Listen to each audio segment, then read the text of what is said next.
Bonjour à tous et à toutes, aujourd'hui je vous retrouve pour détruire des mythes à propos du véganisme. Alors on le sait tous, le véganisme est assujetti à nombre de préjugés et souvent qui sont particulièrement péjoratifs dans le sens tu vas avoir plein de carences, de carences particulièrement en protéines, en calcium, en fer, en tout ce que tu veux. Et souvent ce qui est très drôle c'est que quand tu demandes à ces gens qu'est-ce que c'est qu'une protéine, qu'est-ce que c'est que le fer, etc. Ils ne sauraient pas te répondre mais ils savent très bien qu'on n'en retrouve que dans les produits d'origine animale et ça c'est très malin quand même. Mais ce n'est pas de ça dont je vais vous parler aujourd'hui. Aujourd'hui je vais davantage m'attarder sur les propos qui seraient mélioratifs par rapport au véganisme. Alors avant tout, le véganisme, ou en tout cas le végétalisme, peu importe, parce que là je vais cibler particulièrement sur l'alimentation et je vais parler de la santé. Donc là il n'y a pas de discours particulièrement zoocentré ou quoi que ce soit, ce n'est pas exactement mon genre, mais pardon, j'avais besoin d'en parler.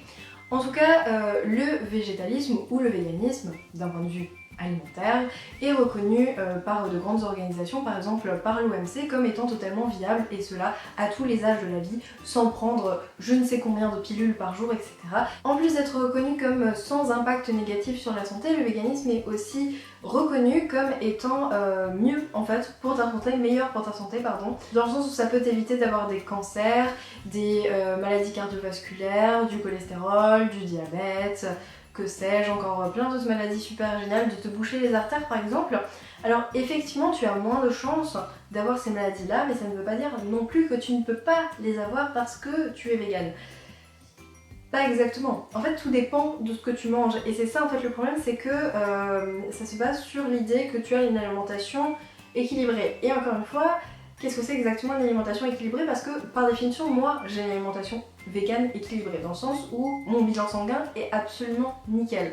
Pourtant, j'ai pas une alimentation qui me permette d'avoir énormément de bénéfices sur ma santé, comme on peut en trouver d'assez clichés d'ailleurs sur YouTube, dans le sens je ne transpire plus du tout, par exemple je n'ai plus du tout de cellulite, ou encore le fait que je sois particulièrement en forme et que voilà, je sois une boule d'énergie, etc.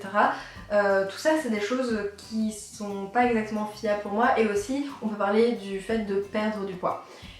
Malgré que mon bilan sanguin soit absolument nickel. Tout simplement parce que j'ai une alimentation qui certes est équilibrée, qui est variée, mais qui est aussi assez riche en gras, un peu trop peut-être même en gras. Aussi, je consomme beaucoup de sel, je consomme beaucoup de céréales, je consomme beaucoup de produits transformés, de gluten, etc. J'essaie de faire beaucoup de choses moi-même, je cuis dans l'huile aussi, et ça c'est... Voilà, c'est cancérigène de cuire dans l'huile.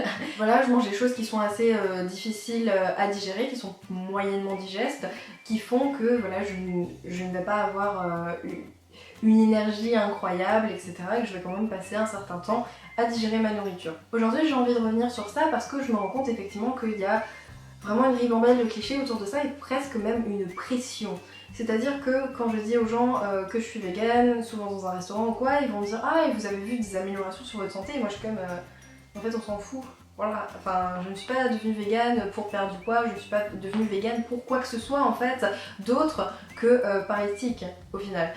Et c'est d'autant plus curieux, mais en plus de ça, c'est pas toujours vrai. Et en fait, ce que je veux, ce n'est pas défendre le véganisme à tout prix, et encore moins d'un point de vue anthropocentriste, mais tout simplement dire la vérité à propos du véganisme. Alors, effectivement, tu peux perdre du poids, tu peux ne plus avoir de cellulite, etc. en devenant végane. C'est possible. Mais ce n'est pas systématique, ou ne plus avoir d'acné par exemple. Par exemple, moi j'ai beaucoup moins d'acné, mais ça veut pas dire que j'en ai plus du tout. Là je suis pas maquillée, justement parce que j'ai une super peau en ce moment, j'espère que ça va durer, mais ça fait déjà un moment que je suis végane et pourtant je fais quand même de temps en temps de l'acné. Mais j'en ai beaucoup moins effectivement que avant. Mais par exemple pour le cas de l'acné, eh ben, c'est pas essentiellement, enfin ça provient pas essentiellement de l'alimentation. Par exemple j'ai très souvent des boutons ici sur le menton. Et apparemment, il devrait y avoir des zones qui sont reliées, enfin des zones du visage qui sont reliées à certains problèmes, etc. Et de tout ce que j'ai pu lire, c'est que c'est souvent en fait les hormones. Et c'est vrai parce que souvent en fait j'ai des kystes, et souvent effectivement ça arrive juste avant mes règles. J'ai un kyste, génial, super. C'est le moment glamour. de cette vidéo. Voilà. Et ça en fait c'est pas le genre de choses que je peux contrôler avec ma bouffe ou quoi que ce soit. Enfin je veux dire à un moment donné où t'acceptes que t'as l'âge que t'as et qu'il se passe dans ton corps certains trucs, etc. Ou alors il y a des gens qui font de l'acné d'adulte et pourtant ils ont testé une alimentation végétale et ça n'a pas marché. Et il y a des choses comme ça, j'ai pas envie de dire que ça s'explique pas, mais en tout cas qui sont presque un peu curieuse, ou en tout cas qu'on s'attendait pas à ce genre de résultat, où on pensait qu'on avait trouvé de la solution. Et j'ai l'impression qu'il y a beaucoup de personnes qui voient dans le véganisme, dans une alimentation végane, une sorte de solution à beaucoup de problèmes, en fait. Et c'est une vision qui est totalement biaisée de la chose. Toujours pour me baser sur mon expérience à moi, mais tu peux trouver d'autres témoignages, eh bien je n'ai pas spécialement perdu de poids. Enfin j'ai perdu du poids, mais j'en ai repris un peu. Enfin, c'est-à-dire que j'ai quand même perdu une taille de pantalon, mais de base je rentrais à peu près dans cette taille-là, mais c'était super serré et voilà. C'est-à-dire qu'avant je faisais du 38 et maintenant je fais du 36 sans trop de problème. Mais je fais un... Enfin je fais plus le même 36 qu'au début, tu vois. C'est-à-dire que il y a certaines tailles de 36 dans lesquelles j'arrive plus à rentrer selon quel magasin je suis, etc. Alors qu'avant c'était pas possible du tout. Tout simplement parce que j'ai repris du poids entre temps. Aussi, j'avais plus de cellulite, et puis j'ai à nouveau de la cellulite, tout simplement parce que je mange des conneries, hein, voilà, et puis que j'ai pas une super bonne activité, etc. Et que ça peut faire des inflammations à ce niveau-là, oui, parce qu'en fait, de la cellulite, ça veut dire une inflammation des cellules, tout simplement. Le truc en fait, c'est que ce cliché par rapport au poids, il est particulièrement ancré. Et ce qui est important, c'est que au-delà du fait que ce soit biaisé, dans le sens où c'est pas systématiquement le cas, ça dépend tout simplement de ce que tu manges. Et moi en fait, ça me motive pas spécialement de rentrer tout particulièrement dans du 36 ou dans du 34, ou d'avoir des fesses de rêve ou quoi que ce soit. Je sais pas si c'est des choses qui sont assez accessoires pour moi, enfin... Je dis pas que ça me dérangerait, mais... mais c'est pas mon goal dans la vie et c'est pas une motivation suffisante pour moi, mais genre vraiment pas. Voilà.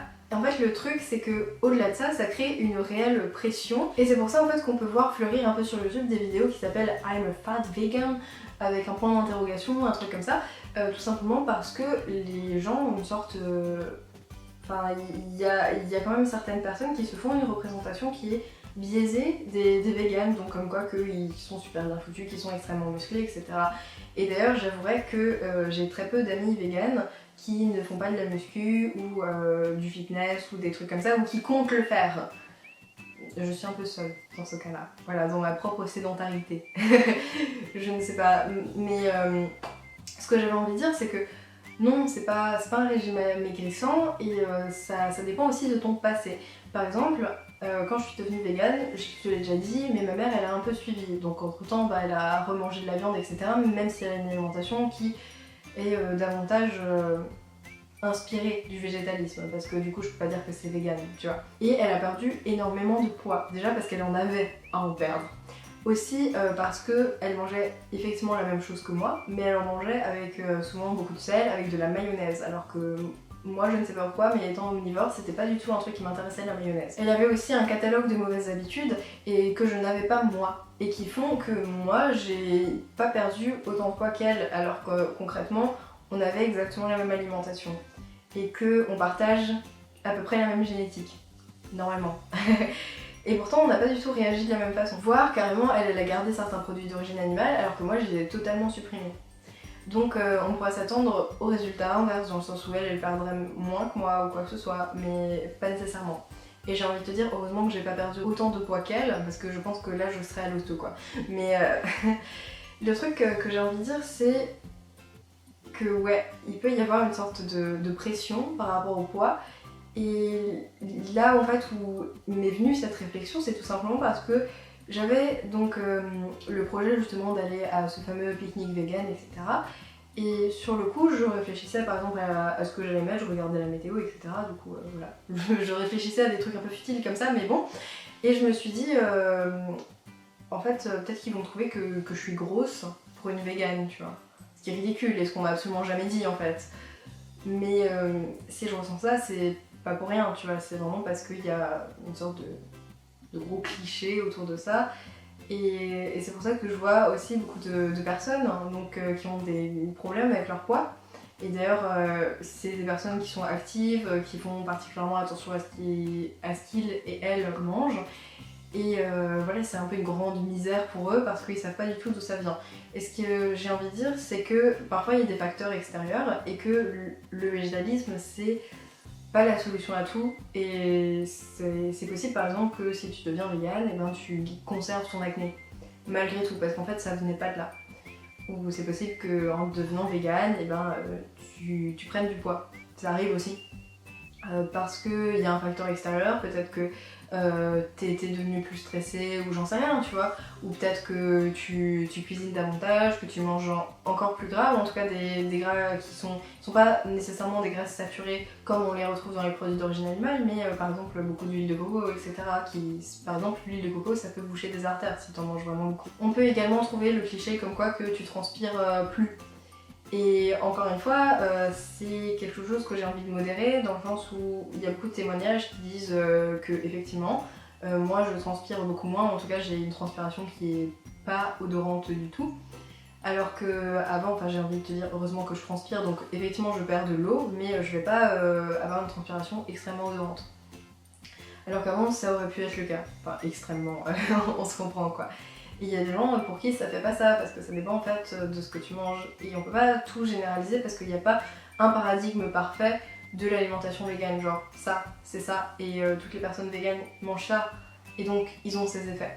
Je vais conclure cette vidéo, en tout cas ce que je ne veux pas que vous oubliez, c'est que voilà, il y a des facteurs extérieurs et que le végétalisme c'est pas la solution à tout. Ce qui m'intéresse c'est de vous dire la vérité sur ma chaîne, voilà. Il y a plein d'autres raisons de devenir végane, des raisons valables.